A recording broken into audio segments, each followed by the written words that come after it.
Hello दोस्तों, आपके अपने चैनल एसजी नॉवल वर्ल्ड में आप सबका स्वागत है। ऐसे ही रोचक स्टोरी के लिए चैनल को सब्सक्राइब जरूर कर लीजिए। आइए अब एपिसोड कंटिन्यू करते हैं। एपिसोड 41। अभी हमारी सुहागरात नहीं हुई है। तुम्हारा रूम। ओह सॉरी, हमारा रूम कहाँ पर है? ऊपर है। ऋषभ उंगली से ऊपर इशारा करते हुए कहता है। चलो। अभय ऋषभ का हाथ पकड़ लेता है और उसे लेकर ऊपर की तरफ बढ़ जाता है। सुहाना और राशि खा जाने वाली नजरों से ऋषभ को देख रहे थे। सहाना अंदर से बुरी तरह आग बबूला हो रही थी।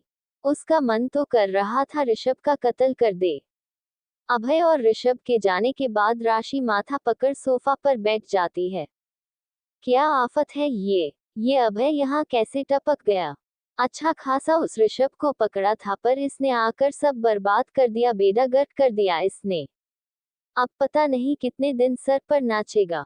मॉम, अभी ये सब छोड़िए और किचन में जाइए, खाना बनाना है आपको अपने प्यारे भतीजे के लिए। सुहाना भतीजा शब्द पर ज्यादा जोर डालती है। खाना का नाम सुन राशि और ज्यादा परेशान हो जाती है। उसे इतना परेशान देख सुहाना कहती है, मॉम आपको खाना तो बनाना आता है ना?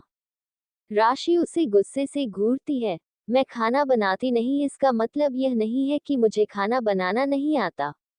आता है मुझे सब। राशि मुंह बनाकर कहती है। आता है तो फिर इतना परेशान क्यों हो रही हो?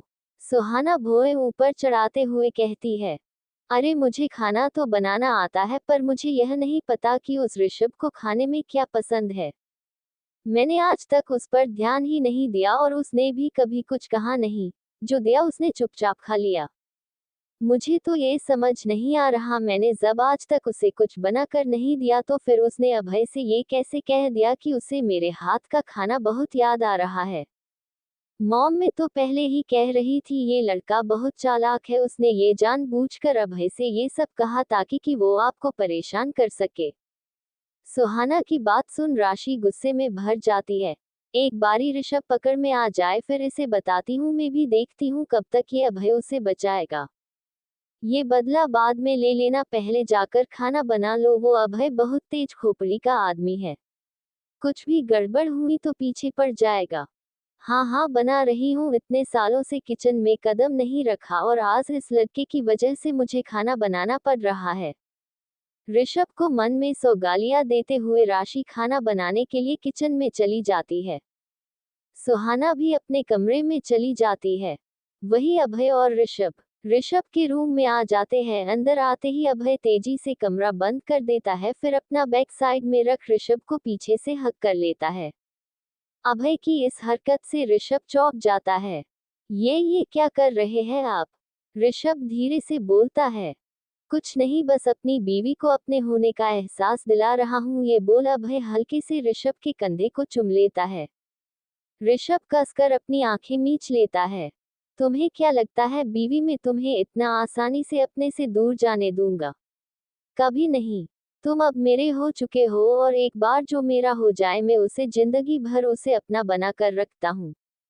पता नहीं पर क्यों आज अभय की बात सुन ऋषभ को गुस्सा नहीं आ रहा था, उसे अच्छा महसूस हो रहा था।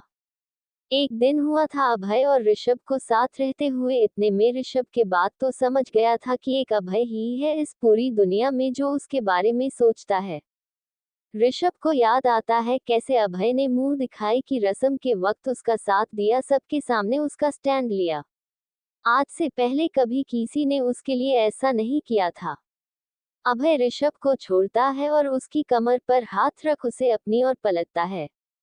अभय ऋषभ का हाथ पकड़ता है और उन्हें अपने कंधे पर रखता है और खुद के हाथ ऋषभ की कमर के ऊपर लपेट लेता है। बीवी, तुम्हें पता है ना, अब तक हमारी सुहागरात नहीं हुई है। सुहागरात का नाम सुनते ही ऋषभ के कान लाल हो जाते हैं और धक ने एकदम से रफ्तार पकड़ लेती है। ऋषभ को शर्माते देख अभय के होठों पर गहरी मुस्कान आ जाती है। बीवी, परेशान मत हो, आज मैं कुछ नहीं करने वाला। इतनी फिक्की थोड़ी ना होगी हमारी सुहागरात। हमारी सुहागरात के लिए मैंने बहुत कुछ सोचा है। ये सुन ऋषभ राहत की सांस लेता है। शुक्र है बच गया। ऋषभ के बदलते एक्सप्रेशन देख अभय कहता है। हम बीवी, ज्यादा रिलैक्स होने की जरूरत नहीं है, आज नहीं पर जल्द ही हमारी सुहागरात होने वाली है, खुद को तैयार रखना। वैसे तुम्हारा रूम काफी ब्राइट और कलरफुल है। हाँ, मुझे कलर्स बहुत अच्छे लगते हैं। ये मेरे अंदर पॉजिटिविटी भरते हैं। पर हमारे महल वाला कमरा तो बिल्कुल डार्क है ना। तुम्हें वो पसंद नहीं आया होगा ना। ऋषभ कुछ नहीं बोलता, पर अभय ने सच कहा। अभय का रूम उसे काफी नेगेटिव वाइब्स देता था, वहाँ सब कुछ ब्लैक और ग्रे था। अगर तुम्हें वह कलर पसंद नहीं है, तुम्हें आज ही विक्रम को बोल रूम का इंटीरियर चेंज करवा देता हूँ। एपिसोड 42 ऋषभ की जलन। ऋषभ के बदलते एक्सप्रेशन देख अभय कहता है, हम बीवी, ज्यादा रिलैक्स होने की जरूरत नहीं है, आज नहीं पर जल्द ही हमारी सुहागरात होने वाली है, खुद को तैयार रखना। वैसे तुम्हारा रूम काफी ब्राइट और कलरफुल है। हाँ, मुझे कलर्स बहुत अच्छे लगते हैं। ये मेरे अंदर पॉजिटिविटी भरते हैं। हाँ, मुझे कलर्स बहुत अच्छे लगते हैं। ये मेरे अंदर पॉजिटिविटी भरते हैं। पर हमारे महल वाला कमरा तो बिल्कुल डार्क है ना। तुम्हें वो पसंद नहीं आया होगा ना। ऋषभ कुछ नहीं बोलता, पर अभय ने सच कहा। अभय का रूम उसे काफी नेगेटिव वाइब्स देता था, वहाँ सब कुछ ब्लैक और ग्रे था। अगर तुम्हें वह कलर पसंद नहीं है, तुम्हें आज ही विक्रम को बोल रूम का इंटीरियर चेंज करवा देता हूँ। नहीं नहीं, इसकी कोई जरूरत नहीं है, जैसा है वैसा ही सही है, ब्लैक और ग्रे कलर आजकल मुझे पसंद आने लगा है। ऋषभ हल्की मुस्कान के साथ कहता है। अभय भी मुस्कुरा देता है, उनके रिश्ते में थोड़ी तो प्रोग्रेस हुई। चलो बेबी, अब जल्दी से रेडी हो जाओ, आज हमें स्पेशल डिनर भी करना है। पर पहले मैं शॉवर ले लेता हूँ, वैसे तुम भी मुझे ज्वाइन कर सकते हो, आई डोंट माइंड। अभय आंख मारते हुए कहता है। ये सुन ऋषभ के गाल शर्म से लाल हो जाते हैं। क्या आप भी? ऋषभ शर्माते हुए कहता है। अरे क्या आप ही हस्बैंड हो मेरे, मेरे साथ नहाने में कैसी शर्म, और मेरे साथ नहीं नहाओगे तो किसके साथ नहाओगे? आपको नहाने में देर नहीं हो रही? ऋषभ अभय को घूरते हुए कहता है। बिल्कुल भी नहीं। अभय तुरंत जवाब देता है। प्लीज जाइए ना, अगर आप नहीं जा रहे तो मुझे जाने दीजिए। अच्छा बाबा, जा रहा हूँ, लेकिन जल्द ही वो टाइम आएगा जब हम दोनों साथ नहाएंगे। ये बोल अभय बाथरूम में चला जाता है। कुछ ज्यादा ही बेशर्म है ये, पर जैसे भी है कम से कम मेरी केयर तो करते हैं। मेरे खुद की सगी बुआ को मेरी चिंता नहीं है। ऋषभ अपने परिवार के बुरे बर्ताव को याद कर मायूस हो जाते हैं। वही ऋषभ बाथरूम में आता है और शॉवर ऑन करता है। वो बाहर से शांत नजर आ रहा था, लेकिन उसके दिमाग में इस वक्त बहुत हलचल मच रही थी। अभय की नजर बहुत तेज थी। ऋषभ की बुआ और सुहाना का बिहेवियर कुछ ठीक नहीं लग रहा है। और वो आदमी कौन था जिसे मेरे आते ही सुहाना ने भगा दिया? शक्ल से शरीफ आदमी तो नहीं लग रहा था, और ऐसा क्यों लग रहा है मैंने उसे पहले भी कहीं देखा है। अम्मा काफी कुछ छुपा रही है ये फैमिली। अम्मा कोई बात नहीं, जल्द ही सब पता चल जाएगा। कुछ देर बाद ऋषभ शॉवर लेकर बाहर आता है। ऋषभ बेड पर बैठा अभय के बाहर आने का इंतजार कर रहा था, उसे भी शॉवर लेना था। अभय कमर पर टॉवल लपेटकर बाहर आता है। उस हाथ में एक और टॉवल था जिससे वो अपने बाल पूछ रहा था। अभय को ऐसे देख एक पल के लिए तो ऋषभ की दिल की धड़कनें तेज हो जाती है। अभय की मुस्कुलर बॉडी पर से नजर हटाना मुश्किल हो रहा था। आज पहली बार ऋषभ ने अभय को इतने डीपली नोटिस किया था। जैसे अभय को महसूस होता है ऋषभ उसे ही देख रहा है, तो उसके होठों पर तिरछी मुस्कान आ जाती है। अभय हाथ में पकड़े टॉवल को साइड में रखता है और ऋषभ की तरफ अपने कदम बढ़ाता है। अभय एकदम ऋषभ के पास आकर खड़ा हो जाता है। ऋषभ तो अभय को ताड़ने में इतना बिजी हो गया, उसे पता ही नहीं चला अभय उसे ही देख रहा है।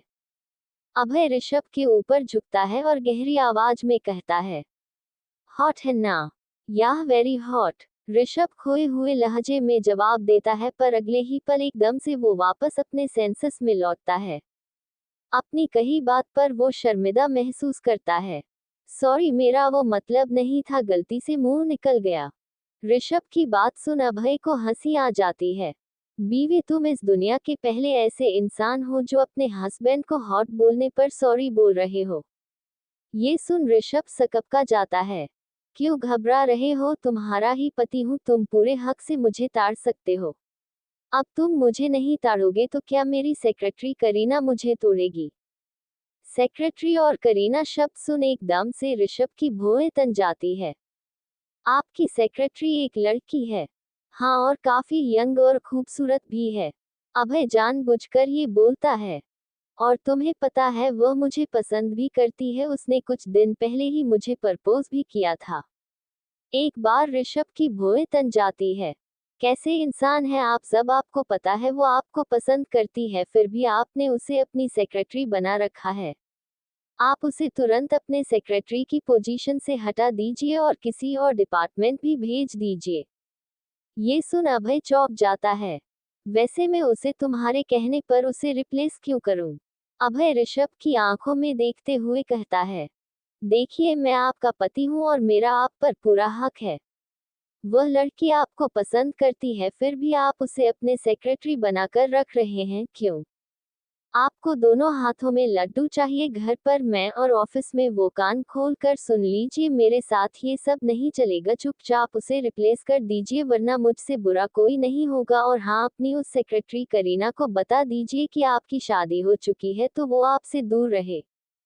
किसी शादीशुदा आदमी से प्यार करना गलत है, लेकिन वह तो मेरी तुमसे शादी होने से पहले से ही मुझसे प्यार करती है। इवन उसने ने तो हमारी शादी के 3 दिन पहले ही मुझे प्रपोज कर दिया था। तो टेक्निकली वह मेरी जिंदगी में तुम्हारे आने से पहले आई है। तो उसी से शादी कर लेते ना मुझसे, क्योंकि मुझसे जबरदस्ती शादी करते वक्त आपको ये टेक्निकली क्यों याद नहीं आई? उस वक्त तो बड़े टशन से शादी कर रहे थे। ऋषभ इस वक्त बहुत गुस्से में नजर आ रहा था, शायद आज जिंदगी में पहली बार उसने किसी से इस लहजे में बात की थी, वरना कोई उसे थप्पड़ भी मार जाए तो भी वो उसे कुछ नहीं कहता। ये शायद उसका अभय पर विश्वास था, उसे पता था वो अभय से इस तरीके से बात कर भी लेगा तो भी अभय उसे कुछ नहीं कहेगा। सिर्फ 2 दिन में ही अभय ने ऋषभ का ट्रस्ट जीत लिया। इसका पूरा क्रेडिट अभय को जाता है, उसे अच्छे से पता है किसकी क्या कमजोरी है। उसने ऋषभ को तब सपोर्ट किया जब सब उसके खिलाफ थे, अभय का इसी साथ में उसके दिल में एक स्पेशल जगह बना ली थी। आज से पहले कभी किसी ने ऋषभ का साथ नहीं दिया, हमेशा उसे हालातों के साथ अकेला छोड़ दिया। वही ऋषभ की बात सुनकर अभय को बिल्कुल गुस्सा नहीं आया। गुस्सा होने की वजह उल्टा उसे खुशी हुई, उसकी इमोशनल लेस बीवी ने आज पहली बार उसके सामने अपने इमोशन दिखाए, जलन और गुस्से के ही, पर कम से कम अपने एक्सप्रेशन दिखाए। तो वैसे तो कोई अभय से ऊंची आवाज में बात करे उसे पसंद नहीं आता, फिर भी अभय ऋषभ को रखता नहीं, क्योंकि वह नहीं चाहता था ऋषभ उससे डरे। अगर वो ऋषभ को रोक देता तो शायद फिर कभी ऋषभ उसके सामने अपनी फीलिंग एक्सप्रेस नहीं करता। अभय एक आज्ञाकारी पति की तरह अपनी बीवी के ताने सुनते रहता है। देखिए, आप अभी के अभी उसे हटा दीजिए वरना क्या? अभय ऋषभ के करीब आते हुए कहता है। वरना मैं आपको डाइवोर्स दे दूंगा। ये सुन अभय की आंख बड़ी हो जाती है। अरे यार, कैसी बीवी हो तुम, एक बात नहीं मानी तो सीधा बात तलाक तक पहुंचा दी। और मेरी भोली बीवी, अकॉर्डिंग टू इंडियन लॉ हमारी कोई शादी नहीं हुई है, तो डाइवोर्स का तो कोई सवाल ही नहीं बनता है। ये सुन ऋषभ सकपका जाता है। ठीक है, डाइवोर्स नहीं दे सकता तो क्या हुआ, आपको छोड़कर तो जा सकता हूं ना। वैसे ही जैसे तुम शादी के दिन भाग कर गए थे। ठीक है, भाग जाओ और फिर मैं तुम्हें वैसे ही पकड़ लूंगा जैसे तुम शादी वाले दिन पकड़ा था। अभय तिरछी मुस्कान के साथ कहता है। ऋषभ चिढ़कर अभय को देखता है, पर कुछ कहता नहीं है। एपिसोड 43 खवसी पति। अरे यार, कैसी बीवी हो तुम, एक बात नहीं मानी तो सीधा बात तलाक तक पहुंचा दी। और मेरी भोली बीवी, अकॉर्डिंग टू इंडियन लॉ हमारी कोई शादी नहीं हुई है, तो डाइवोर्स का तो कोई सवाल ही नहीं बनता है। ये सुन ऋषभ सकपका जाता है। ठीक है, डाइवोर्स नहीं दे सकता तो क्या हुआ, आपको छोड़कर तो जा सकता हूं ना। वैसे ही जैसे तुम शादी के दिन भाग कर गए थे। ठीक है, भाग जाओ और फिर मैं तुम्हें वैसे ही पकड़ लूंगा जैसे तुम शादी वाले दिन पकड़ा था। अभय तिरछी मुस्कान के साथ कहता है। ये सुन ऋषभ बुरी तरह चिढ़ जाता है। मतलब आप मेरी बात नहीं सुनेंगे? ऋषभ नाराजगी से कहता है। सुनूंगा अगर ये बात मेरी बीवी बोल रही हो तो। अभय शरारत से कहता है। क्या मैं आपकी बीवी नहीं हूँ? ऋषभ बड़ी बड़ी आंखें कर कर बोलता है। कहाँ हो बीवी, सुहागरात भी नहीं हुई है हमारी अब तक, अभय शिकायत लगाते हुए कहता है। तो क्या मैं आपकी बीवी तभी ही बनूंगा जब हमारी सुहागरात होगी, उससे पहले तो मतलब हमारा कोई रिश्ता नहीं है? टेक्निकली नहीं, अभय कंधे ऊपर करते हुए कहता है। ठीक है, अगर आपको यही चाहिए तो यही सही, ऋषभ आक्रोश में आते हुए कहता है। ये सुन अभय की आंखें चमक जाती है। मतलब तुम सुहागरात के लिए तैयार हो? अभय उत्साहित होते हुए कहता है। अभय की बात सुन ऋषभ का मुंह हैरानी से खुल जाता है। आपके दिमाग में क्या सारे दिन सुहागरात ही चलती रहती है? अरे कितनी हवस भरी पड़ी है आप में। यही होता है जब आदमी बूढ़ा होकर शादी करता है। बढ़ती उम्र के साथ उसकी हवस बढ़ती जाती रहती है। आपकी भी हवस चरम सीमा पर पहुंच गई है। तो तुम उसे नीचे कर दो वापस, अभय मुंह बनाकर कहता है। वैसे तुम्हारे कहने का क्या मतलब है बूढ़ा होकर शादी, ऐसा कुछ कहा था ना तुमने? मैं किस एंगल से तुम्हें बूढ़ा नजर आ रहा हूँ? मैं अभी बस 27 साल का हूँ, 270 साल का नहीं हूँ जो तुम मुझे बूढ़ा बोल रहे हो। आप 27 साल के ही हो लेकिन आपकी हवस 270 साल की हो चुकी है। तो तुम कर दो ना इसे कम, अभय मुंह बनाकर कहता है। मैं ये कम क्यों करूं, आप खुद ही इसे कम कीजिए, ऋषभ मुंह बनाते हुए कहता है। अच्छा ठीक है, तुम यह नहीं कर सकते, तुम्हें मिस करीना को बोल देता हूँ, वो ये कर देंगी, वो मुझसे प्यार करती है तो मना नहीं करेगी, अभय तिरछी मुस्कान के साथ कहता है। आखिर आ ही गई ना आपके दिल की बात आपकी जुबान पर, आप तो बेसब्री से इस मौके का इंतजार कर रहे थे, आपको पता ही था कि मैं तो आपको मना करूंगा, इसलिए आपने ही प्लान बनाया ना? सही कहते हैं, सब सारे आदमी एक जैसे ही होते हैं, ऋषभ मुंह बनाते हुए कहता है। बीवी तुम भूल रहे हो, तुम भी एक आदमी ही हो। ये सुन ऋषभ सकपका जाता है। हाँ तो कुछ मेरे जैसे सीधे ईमानदार भी होते हैं और कुछ आप जैसे खोटे भी होते हैं। ठीक है, आपको जो करना है वो करिए, वैसे भी आप तो राजा है, आपके आगे किसकी चलती है? ऋषभ नाराज होकर बाथरूम में चला जाता है। कितना अजीब है ये लड़का, सौताने मार लिए, 100 बात सुना दी पर ये नहीं कि सुहागरात के लिए हाँ बोल दे। क्या इसका मन नहीं करता मेरे करीब आने का? इतने हॉट पति को कौन नकार सकता है? कोई फीलिंग है या नहीं इसमें? वही ऋषभ गुस्से से आग बबूला होते हुए बाथरूम में आ जाता है। समझते क्या है ये, इनकी सारी बात सुहागरात पर आकर ही क्यों रुकती है? ये सुहागरात के लिए इतने देशप्रेत क्यों है? आदमी तो मैं भी हूं पर इतना ज्यादा डेस्परेशन। मैंने उन्हें मना कर दिया, कहीं वो समय उस करीना के पास ना चले जाए, बोल भी रहे थे वो बहुत खूबसूरत है, कहीं ये बहक गए तो? बहक गए तो बहक गए, मुझे क्या?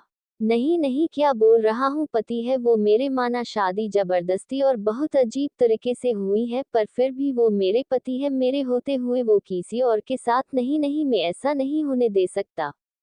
पर मैं करूँ तो करूँ क्या, वो मेराएं नहीं सुनने वाले। खैर छोड़ो ये सब बातें, बाद में देखता हूँ क्या करना है, फिलहाल नहा लेता हूँ वरना उनका कोई भरोसा नहीं है बाथरूम में आ जाए। ऋषभ तुरंत नहाना शुरू कर देता है। वही अभय ऋषभ के बाथरूम में जाते ही अभय विक्रम को कॉल मिला देता है। एक दो रिंग के बाद विक्रम फोन उठा लेता है। हेलो विक्रम। हाँ बोलो अभय, अब क्या आफत आ गई? विक्रम चीरते हुए कहता है। तुम इतने चिढ़े हुए क्यों नजर आ रहे हो? तुमने मुझे डिस्टर्ब कर दिया है और पूछ रहे हो मैं चिढ़ क्यों रहा हूँ? ऐसा क्या इम्पोर्टेंट काम कर रहे थे तुम? अभय मुंह बनाकर कहता है। ये सुन विक्रम चुप हो जाता है। विक्रम के सामने एक आदमी बिना कपड़ों के बर्फ की सिल्ली पर उल्टा लेटा हुआ था। उसके शरीर पर जगह जगह कट लगे हुए थे जिनसे खून निकल रहा था।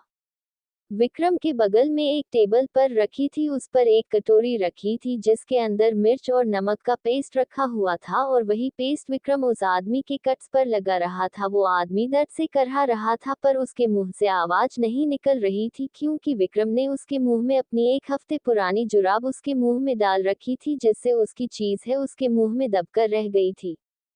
विक्रम की तरफ से कोई जवाब न आता देख अभय दोबारा बोल पड़ता है। विक्रम तुम सुन रहे हो ना मेरी बात? बोल रहे हो तो सुन ही रहा हूँगा ना, विक्रम मुंह बिगाड़ते हुए कहता है। बोलो क्या तकलीफ है? मैं बिना तकलीफ तुम्हें फोन नहीं कर सकता क्या? अभय तेज आवाज में कहता है। नहीं कर सकते, विक्रम सपाट लहजे में कहता है। अब ये अच्छा ईमानदार दोस्त बनने का ड्रामा करो और सीधे सीधे बताओ क्या काम है, ज्यादा टाइम नहीं है मेरे पास। मैं ड्रामा नहीं कर रहा विक्रम। अभय मुद्दे पर आओ वरना फोन काटो। तुम नहीं काट रहे तो मैं कट कर दूंगा, विक्रम इरिटेट होते हुए कहता है। अरे अरे रुको यार, मुद्दे पर आता हूँ, मुझे तुमसे एक काम है। ये सुन विक्रम का मुंह बन जाता है। बड़ा आया दोस्त बनने वाला, मुझे पता ही था इसे काम है, बिना काम कहाँ कॉल करता है ये। विक्रम चिढ़कर मन में कहता है। वैसे करता भी तो मैं इससे बात नहीं करता। Episode 44 extra affair. अरे अरे रुको यार, मुद्दे पर आता हूँ, मुझे तुमसे एक काम है। ये सुन विक्रम का मुंह बन जाता है। बड़ा आया दोस्त बनने वाला, मुझे पता ही था इसे काम है, बिना काम कहाँ कॉल करता है ये। विक्रम चिढ़कर मन में कहता है। वैसे करता भी तो मैं इससे बात नहीं करता। मुझसे इमोशनल बातें नहीं होती। विक्रम अपने आप से ही कहता है। हम बताओ क्या काम है? किसी को उठाना है या किसी के खाल उधेड़नी है, या फिर किसी की 206 हड्डियां तोड़नी है? ये सब काम बोलते वक्त विक्रम काफी खुश नजर आता है क्योंकि ये सब उसके सबसे पसंदीदा काम थे। ये सब नहीं करना। अभय विक्रम की एक्साइटमेंट की ट्रेन पर ब्रेक लगाते हुए कहता है। तो क्या करना है? विक्रम आंखें छोटी कर कर कहता है। तुम्हें किसी पर नजर रखनी है। एहू, मुझे इस टाइप के काम बिल्कुल भी पसंद नहीं था। विक्रम मुंह बनाकर कहता है। देखो किसी का खून निकाल कर बॉटल में भरना है तो वो मैं कर सकता हूँ, मैं ये किसी पर नजर नहीं रखने वाला। तुम ये काम अपने उस आदर्शवादी कुणाल से करवा लो, और कुछ तो उसके बस का नहीं, कम से कम ये तो वो कर ही सकता है। नहीं विक्रम, कुणाल ये सब नहीं कर पाएगा, ये काम थोड़ा रिस्की है और तुम तो उसे जानते ही हो, कोई उसे मारकर भी चला जाएगा तभी भी वो उसे कुछ नहीं बोलेगा। हा पता है। उसके कर्म उसके, मेरे कर्म मेरे। ऐसी ही बकवास इमोशनल लाइन बोलता है ना वो। विक्रम मुंह बनाकर कहता है। उसे तो मत ही भेजना, पिट कर आ जाएगा। और अगर उसे कुछ हो गया ना तो वो उसका पागल सांड जैसे दिखने वाला आशिक अधिक कत्लेआम मचा देगा। याद है कॉलेज टाइम में एक बार एक सीनियर लड़के ने उसका हाथ पकड़कर चूम लिया तो उस पागल सांड ने उसका हाथ ही जला दिया था। हा सब याद है, और ये भी याद है वो पागल सांड कुणाल के सामने पप्पी बनकर घूमता है। कुणाल के सामने तो उसकी एक नहीं चलती।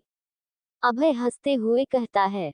हाँ उसके आगे तो वो एकदम भिग्गी बिल्ली बन जाता है। बिल्ली नहीं बिल्ला बोला, जेंडर मत बदला करो। वॉटएवर, विक्रम आंखें रोल करते हुए कहता है। वैसे तुम्हारा भाई हाथ धोकर उसके पीछे पड़ा है, पर कुणाल वो तो उसे घास भी नहीं डालता। एक ना एक दिन तो कुणाल उसके प्यार को समझ ही जाएगा। अभय ठंडी सांस छोड़ते हुए कहता है। अभय की बात सुन विक्रम की आंखें बड़ी हो जाती है। वेद, तुम्हें उन दोनों के रिश्ते से कोई प्रॉब्लम नहीं है, तुम जानते हो ना अधिक कितना टेढ़ा है। वो टेढ़ा है इसलिए तो मैं चाहता हूँ कुणाल उसके साथ रहे। कुणाल काफी ज्यादा सेंसिटिव और इमोशनल इंसान है, वो कभी किसी को हर्ट नहीं करता, सबको खुश करने के चक्कर में वो हमेशा खुद को हर्ट कर लेता है। कुणाल जैसे सीधे इंसान का पार्टनर अधिक जैसा टेढ़ा ही होना चाहिए, और माना अधिक थोड़ा टेढ़ा है पर वो कुणाल से बहुत प्यार करता है, मुझे उस पर पूरा विश्वास है कि वो कुणाल पर कभी कोई आंच नहीं आने देगा। हाँ ये बात तो है, वो पागल सांड कुणाल का ध्यान तो बहुत रखता है। तुमने क्या इस पागल सांड के बारे में चुगली करने के लिए फोन किया है? नहीं मैंने तो नजर रखने के लिए फोन किया है। मना मत करो विक्रम, तुम्हारे और कुणाल के अलावा मैं किसी और पर ट्रस्ट नहीं कर सकता, कुणाल को तो बोल नहीं सकता, अब तुम ही बचे हो तो ये तो तुम्हें ही करना होगा। अच्छा ठीक है, बताओ किसकी लंका लगानी है और नजर कैसी रखनी है, पहले ये कंफर्म करो। मतलब? अभय नासमझी से कहता है। मेरा मतलब बेडरूम पर नजर रखनी है या बाथरूम पर नजर रखनी है? शश विक्रम, कितना गंद भरा पड़ा है तुम्हारे दिमाग में। अरे इसमें गंद वाली क्या बात हो गई, मुझे लगा तुम किसी आदमी के एक्स्ट्रा अफेयर के बारे में पता लगाना चाहते हो, और एक्स्ट्रा अफेयर का तो बाथरूम और बेडरूम से ही पता चलेगा ना। मुझे किसी के एक्स्ट्रा अफेयर के बारे में नहीं पता लगाना, तुम्हें सुहाना पर नजर रखनी है। सुहाना कौन? सुहाना वही जिसके बॉयफ्रेंड को तुम कल फ्राई कर रहे थे। ओह, तुम्हारी होती होती रह गई बीवी। हाँ, तुम्हें उसी पर नजर रखनी है। Very bad. अभय भाई से मन नहीं भरा तो बहन के भी पीछे पड़ गए। यकीन मानो मेरा भाभी ऋषभ बहुत हॉट है, वो जिंदगी में और बेड पर तुम्हें हमेशा खुश रखेगा, तुम्हें उस सुहाना की जरूरत नहीं पड़ेगी। विक्रम तिरछी मुस्कान के साथ कहता है। शट अप विक्रम, सीधी बात को भी टेढ़ा कैसे बनाया जाए ये कोई तुमसे सीखे। तुम्हें सुहाना पर नजर रखनी है, ये लड़की कब क्या करती है मुझे सब जानना है, और जिंदल ऑफिस में क्या चल रहा है वो भी बताओ। ओके, मैं पता कर लूंगा सब, पर इसके बदले मुझे क्या मिलेगा? क्या चाहिए तुम्हें? पैसे? कर दी ना बेवकूफों वाली बात, मुझे पैसे नहीं चाहिए, और वैसे भी तुम्हारा पैसा भी तो मेरा ही पैसा है।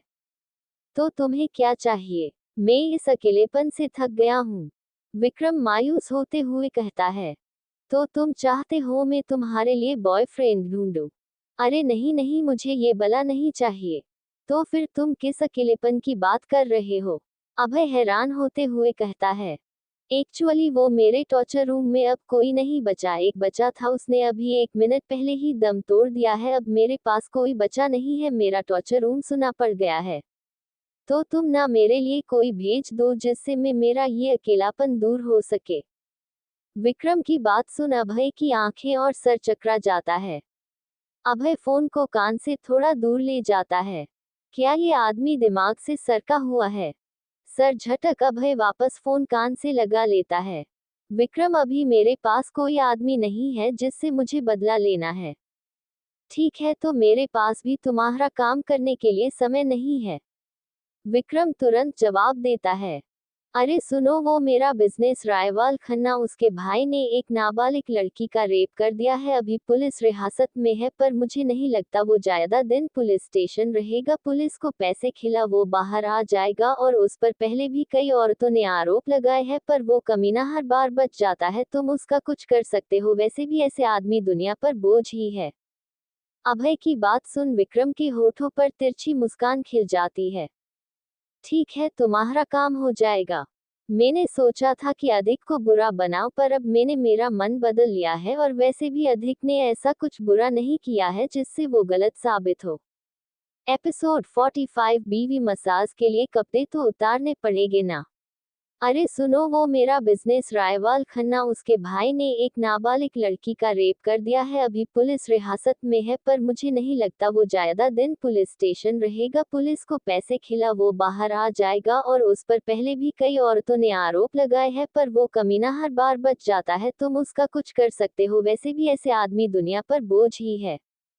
अभय की बात सुनकर विक्रम के होठों पर एक तिरछी मुस्कान खिल उठी। उसकी आंखों में एक खतरनाक चमक थी। ठीक है, तुम्हारा काम हो जाएगा, लेकिन पहले मैं खन्ना के बेटे से निपटूंगा, विक्रम ने धीरे से कहा, मानो किसी खिलौने से खेल रहा हो। ओके, फाइन, पहले खन्ना, फिर सुहाना। अभय ने सहमति जताई। कोई और काम नहीं, बस यही था। ठीक है, तो फोन काटो, मुझे और भी काम है, तुम्हारी तरह फ्री नहीं हूं मैं, कहकर विक्रम ने तुरंत फोन काट दिया। विक्रम अपने सामने पड़ी डेड बॉडी की तरफ देखता है।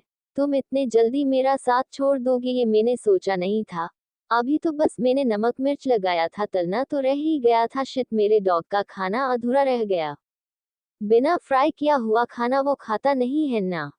फोन कट कर अभय वापस रूम में आ जाता है।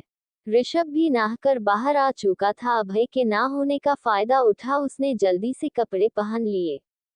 ऋषभ ने एक लॉन्ग टी शर्ट और उसके नीचे एक शर्ट पहना था, जिसमें ऋषभ की खूबसूरत टांगे अच्छे से नजर आ रही थी। वैसे तो अभय उसे ये कपड़े पहन रूम से बाहर नहीं जाने देता, पर ऋषभ अभी अपने घर पर है और वहां सिर्फ सुहाना और राशि ही थे। अभय को उनसे कोई इनसिक्योरिटी नहीं थी। हंस ऋषभ आईने के सामने खड़े होकर खुद को निहार रहा था। उसके दिमाग में अभी तक अभय की कई बातें घूम रही थी। क्या वो सच में उस करीना के पास चले जाएंगे? पर ये तो गलत है ना। क्या पति पत्नी का रिश्ता शारीरिक ही होता है? क्या बिना शारीरिक संबंध के उनका रिश्ता रिश्ता नहीं है? अरे ऋषभ बाबू, क्यों इतना सोच रहे हो? तुम्हारा पति मजाक कर रहा है तुम्हारे साथ। उसकी ये मचाल वो तुम्हारे अलावा किसी की और आंख उठाकर देखे। अपना फोन बेड पर रख अभय ऋषभ के पास जाकर खड़ा हो जाता है। नहाने के बाद उसकी बीवी और भी ज्यादा चमक रही थी। वही ऋषभ अपने सवालों की लड़ी में इतना उलझा हुआ था कि उसे पता ही नहीं चला कब अभय उसके पीछे आकर खड़ा हो गया। अभय ऋषभ के कान के करीब अपने होंठ ले जाता है और एक ठंडी फूंक ऋषभ के कान में मारता है। ऋषभ एकदम से होश में आ जाता है। अभय को अपने एकदम करीब देख ऋषभ हड़बड़ाने जाता है और इस चक्कर में उसका बैलेंस बिगड़ जाता है और वो गिरने लगता है। गिरते वक्त उसने खुद के बचाव के लिए अभय की शर्ट पकड़ ली। अभय भी खुद को संभाल नहीं पाया और वो दोनों धाम से जाकर बेड पर गिरते हैं। ऋषभ नीचे था और अभय उसके ऊपर। गिरने के डर की वजह से ऋषभ ने कसकर अपनी आंखें बंद कर ली, लेकिन कुछ पल बाद जब उसे किसी दर्द का एहसास नहीं हुआ तो वो धीरे से अपनी आंखें खोल लेता है। आंखें खोलते ही उसकी नजरें अभय की काली गहरी आंखों से टकरा जाती है, जो बड़े जुनून से उसे देख रही थी। ऋषभ और अभय एक दूसरे के इतने करीब थे कि उनकी सांसें आपस में मिल रही थी। ऋषभ नीचे था और अभय उसके ऊपर। अभय की नजरें ऋषभ के चेहरे पर टिकी थी। ऋषभ की धड़कनें तेज हो गई थी। उसका चेहरा शर्मा गया था। वह कुछ पल के लिए अभय की काली गहरी आंखों में खोसा गया था। अभय धीरे से ऋषभ के चेहरे के करीब आया। उनकी आंखें मिली हुई थीं। दोनों ही इस पल को जी रहे थे। अभय ने ऋषभ के होठों को अपने होठों से छुआ। यह एक नर्म और धीमा स्पर्श था। ऋषभ ने सुकून से अपनी आंखें बंद कर ली। एक छोटे से किश के बाद अभय ऋषभ के होठों को रिहा करता है।